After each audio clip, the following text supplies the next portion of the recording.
হরে কৃষ্ণ। আমরা সকলেই জানি শিশু জন্মাবার পর তার একটা নাম রাখার দরকার হয়। সেই নামেই ওই শিশু ভবিষ্যতে তার সমাজে পরিচিত হয়। এই নামকরণ ব্যাপারটাও একটা সংস্কার, যাকে আমরা নামকরণ সংস্কার বলতে পারি। এবারে কেন এর প্রয়োজনীয়তা আছে সে বিষয়ে আমরা সংক্ষেপে আলোচনা করব, যে নামকরণ সংস্কার করতে হয় কেন, এটার কি দরকার এবং কতটা এর গুরুত্ব রয়েছে, এর মাহাত্ম্য কি, শাস্ত্রমতে এই নামকরণের মাহাত্ম্য কি এবং কেন করতে হয় সেটা জানলে কিন্তু আপনারা চমকে যাবেন। আমাদের শাস্ত্রে অর্থাৎ স্মৃতি সংগ্রহে উল্লেখ আছে, আয়ুর্বাচ বিবৃদ্ধিশ্চ সিদ্ধি ব্যবহৃতস্তথা নাম কর্ম ফলং তে তত সমুদ্দিষ্টং মনীষীভিঃ। অর্থাৎ নামকরণ সংস্কার শিশুর আয়ু এবং তেজ বা বৃদ্ধির বিকাশে সাহায্য করে। এছাড়া লৌকিক ব্যবহারে নামের প্রসিদ্ধির মাধ্যমে সেই শিশুর পরবর্তীকালে স্বতন্ত্র অস্তিত্ব তৈরি হয়। সাধারণত এই নামকরণ সংস্কার সূতিকা গৃহ থেকে বেরোবার পর করা হয়, যদিও বাঙালিদের ক্ষেত্রে নামকরণ সংস্কার শিশুর অন্নপ্রাশন অনুষ্ঠানের সময় করা হয়ে থাকে। ইদানিং অবশ্য তার আগেও নাম রাখার রেয়াজ কোনো কোনো ক্ষেত্রে দেখা যাচ্ছে। পরাশর গৃহসূত্রে উল্লেখ আছে, দশ মামুত থাপা পিতা নাম করতে, অর্থাৎ এর থেকে দেখা যাচ্ছে জন্মের 10 দিন পর সৌতিক শুদ্ধিকরণের পরই এই সংস্কার করার কথা বলা হচ্ছে। আবার গভীর গৃহসূত্রকারে দেখা যাচ্ছে, যেন না 10 রাত্রে কুষ্টি 7 রাত্রে সংবৎসরে বা নাম ধেয় কেড়ে নাম। এই সংস্কার বিধি অনুসারে শিশুকে মধু চাটতে দিয়ে মিষ্ট বাচনের দ্বারা সূর্য দর্শন করানো হয়। কামনা করা হয় শিশু যেন সূর্যের মতো তেজদীপ্ত হয়। এরপর ভূমি প্রণাম করে দেব সংস্কৃতির প্রতি শ্রদ্ধার সঙ্গে সমর্পণ করা হয়। এই সময় শিশুর নাম যেমন রাখা হয়, তেমন উপস্থিত গুরুজনদের দিয়ে শিশুকে চিরঞ্জীবী, ধর্মপরায়ণ, সুস্থ, সমৃদ্ধ হওয়ার আশীর্বাদও দেওয়া হয়। যদিও ইদানিং প্রাচীন সংস্কার ভুলে কি বাঙালি কি অবাঙালি নানা ধরনের উদ্ভট নাম রাখার প্রবণতা দেখা যাচ্ছে। আগে মহাপুরুষ বা দেবী দেবতাদের নামে শিশুদের নাম রাখা হতো এই উদ্দেশ্যে যাতে বড় হয়ে তারা সেই বিশেষ মহাপুরুষ বা দেবতার গুণ প্রাপ্ত হয়, অর্থাৎ তাদের গুণ বা মাহাত্ম্য অনুসরণ করে বড় হতে পারে। এর পিছনে মনোবৈজ্ঞানিক যে কারণ তা হলো, একটা শিশুকে যে নামে ডাকা হয় শিশুটি সেই নামের গুণের অনুভূতি হয়। কারণ নাম যদি সুভাষ রাখা হয় তাহলে তাকে সুভাষ সুভাষ বলে ডাকলে শিশুটি সুভাষ বোস নামের মানুষটির বোধ হয়। সুতরাং শেক্সপিয়ারের নামে কি বা এসে যায়, এই তত্ত্ব বাস্তব জীবনে খুব একটা গ্রহণযোগ্য নয়। নামের মাহাত্ম্য একটা থাকেই। আগেকার দিনে যেসব বাবা মার সন্তান ভূমিষ্ঠ হওয়ার পরই মারা যেত বা শিশুকালেই মারা যেত, তারা সন্তানের নামের পরের দিকে কোনো নোংরা নাম রাখত, অর্থাৎ যমের অরুচি, যাতে যম মৃত্যুর দেবতা তাকে আর নিতে চাইতো না। নোংরা বা বাজে ধরনের নাম ছেলে মেয়েদের উপর যথেষ্ট প্রভাব ফেলে তা বলা বাহুল্য।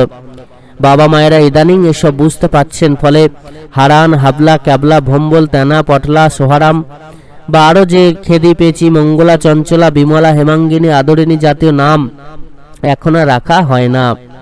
অবশ্য ঠাকুর দেবতা বা মনীষীদের নামে নাম রাখার প্রবণতাও এখন খুব কমে এসেছে। যাই হোক, নাম এমনই রাখা উচিত যে নাম বা নামের অর্থ, নামের গুণ অথবা নামের মানুষটির কথা মনে করে সে গর্ব অনুভব করে। সাধারণত 3 ভাবে শিশুদের নামকরণের বিধান শাস্ত্রে দেয়া হয়েছে। 1, জন্মকালীন নক্ষত্রের অবস্থান অনুসারে, ফলে পরবর্তীকালে নামের আদ্যক্ষর অনুসরণ করে তার রাশি ইত্যাদি নিরূপণ করা সহজ হয়। এগুলো জ্যোতিষীরা ঠিক করেছেন। এছাড়া আজকালের পঞ্জিকাতেও এগুলো দেয়া থাকে যে কোন নক্ষত্রে জন্ম নিলে তার শিশুর নামের আদ্যক্ষর কি কি হওয়া উচিত।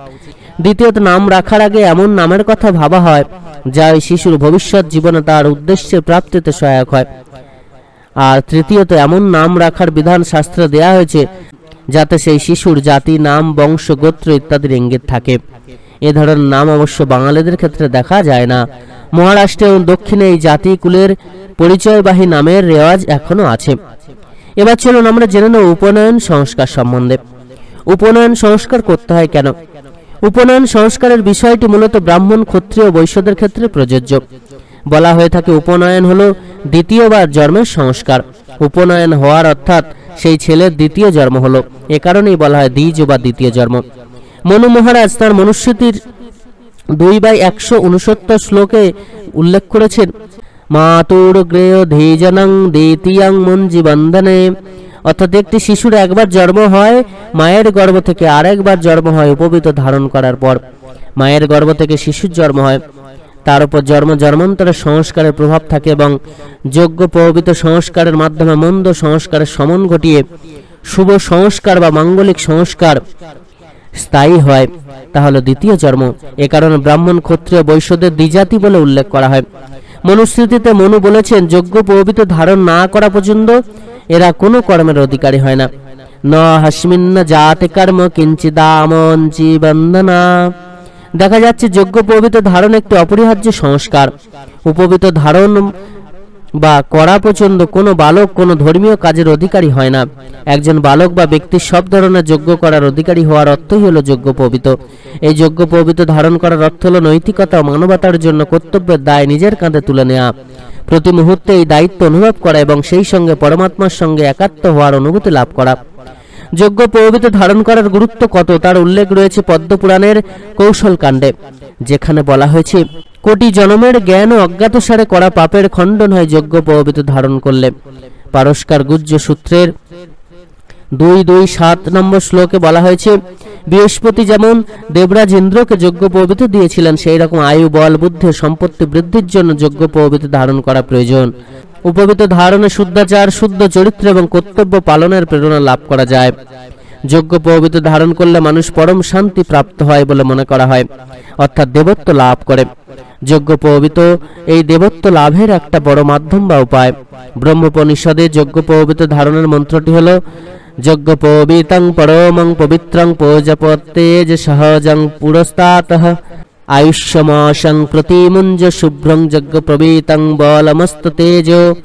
এর অর্থ হলো, যজ্ঞ পরবর্তী পরম পবিত্র, প্রজাপতি ব্রহ্মা এটিকে সকলের জন্য সহজ করেছেন। এটি আয়ুবদ্ধক, স্মৃতিদায়ক, বন্ধন মুক্তিকারক এবং পবিত্রতা, বল ও প্রেম বৃদ্ধিকারক। অন্যদিকে আবার নারদ সংহিতাতে সাবধান করে দিয়ে বলা হয়েছে যে, দ্বিজাতি তার সন্তানদের যোগ্য পবিত্র সংস্কার করার ব্যবস্থা না করবেন, তিনি অবশ্যই তার পুরোহিতদের সঙ্গে নরকে গমন করবেন।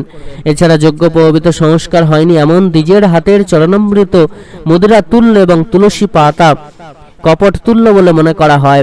এমন যোগ্য পবতী রহিত সন্তানের দেয়া শিশু এবং পিতার মুখে কাক বিষ্ঠার সমান।